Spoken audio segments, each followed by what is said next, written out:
Magandang hapon po sa inyong lahat. Yes.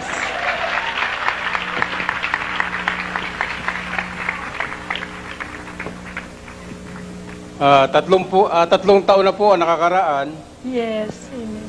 nung kami po ng grupo ng Jesus Miracle Crusade Warriors ay nag-meet doon sa bayan ng Sulu. Right.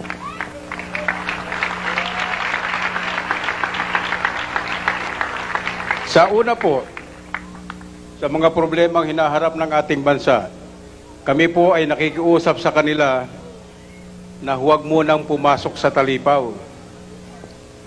At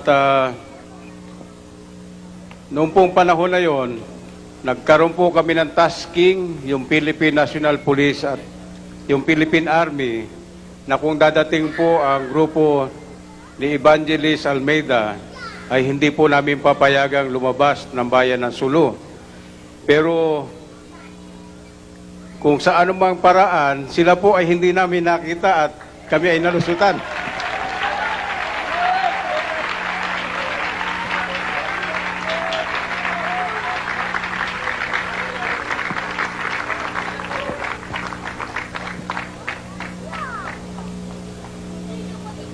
Nagbigay po kami ng advice sa kanyang representative days before na dumating sila na ang kanilang kakausaping grupo ay grupo ng tinatawag nating walang kinikilalang batas. Sila po ay mga taong nabubuhay sa kaharasan. Kaya kami po ay nag-advise dahil dadating po ang panahon na ang tinatawag nating pasensya ng gobyerno ay mapuputol na. Sinabihan po namin sila na huwag munang ituloy dahil magkakaroon ng complication. At inaasahan din po namin na kung sila ay nandoon, dahil ito pong grupong na ito ay tinatawag nating anti-Christ, anti-Christians. Kaya inaasahan po namin na malalagasan sila kung hindi man maubos na lahat. Totoo po yung mga panahon na yon, kahit alam namin kung nasaan sila, nagdedicate po ako na isang batalyon, hindi namin sila makita.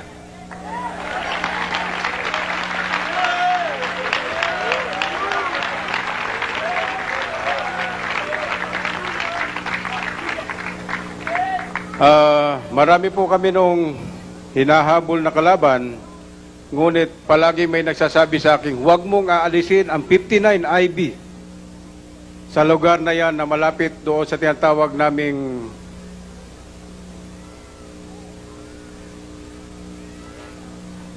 doon sa likod ng Talipaw, doon sa lugar sa tinatawag naming malapit doon sa Barangay Mabahay. Dahil alam namin na nandoon ang grupo ni Evangelist Almeida. Sila ay nasa loob ng bakawan, pero kanina sa revelation ng ating mga warriors, talagang napakahirap hanapin sa loob. Alam po ninyo na yung unang-unang nakalabas na warrior ay binaril ng mga sundalo. Ngunit siya ay hindi tinamaan.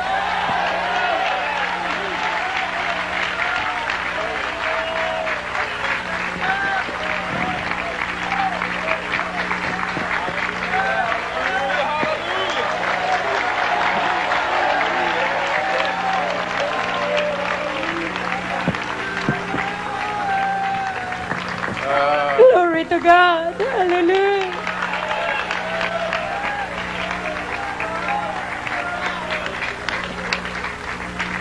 Yan po ay dahil napaka-critical na lugar. Nung panahon na yon, marami na akong patay na sundalo, marami na akong wounded, at mayroon na kaming mahigit na 70 encounter. Marami na po ang nababawa sa ating mga kasunduluhan. At sa pagkakataong yun, hindi natin maaalis ang pagkakamali. Yun ang aming ipinagtataka dahil sa lapit, hindi tinamaan. Oh!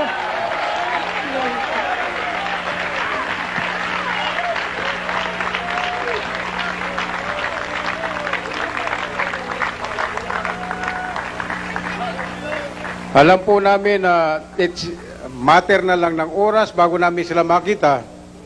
Dahil kahit na yung ating mga tao namin doon, kasi mayroon kami doon tinatawag na mga spy doon din sa loob ng Abu Sayyaf, palaging sinasabi, nandiyan lang. Hindi lang namin makita at totoo. Sa pagkakataong yun, nang lumabas na yung ating unang prayer warrior, Fernando Soler. na ituro na ang exact location at ipinadala natin ang ating mga karamihan, ang ating mga tunay na warrior na may sandata, may armas, with instruction na huwag mo nang puputok at baka sa mga huling oras makadisgrasya pa tayo na mga tao ng Diyos.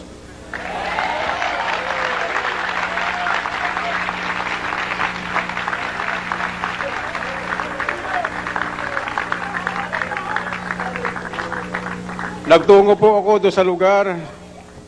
Dapat pumasok ako doon sa loob ng Bakawan, pero talaga pong napakahirap. Kaya yung battalion commander na lang ang nagpatuloy, sinalubong ko na lang sila sa kabila. At ang ipinagtataka namin, sila ay kompleto pa.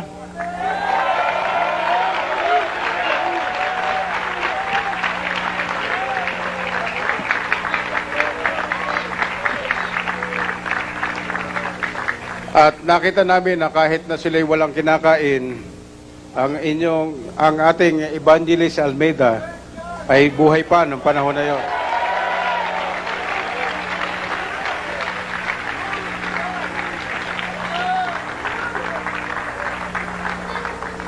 At kami po ay hindi rin po masyadong naniniwala na siya ay makaka-recover katulad ng pagkaka-recover niya ngayon.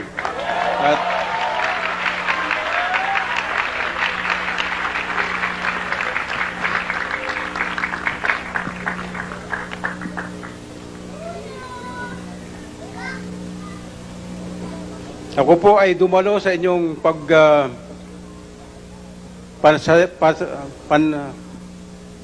sa okasyon niyo po nito sa inyong celebration Yes. dahil isa na po ito sa ikanilalugod ng aking loob na makita ko lamang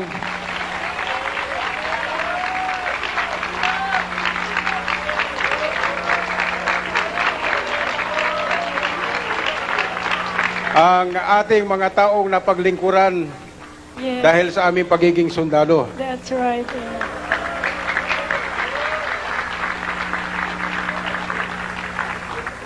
At sa araw po na ito ay binabati ko po ang ating 12 prayer warrior at si Evangelist Almeida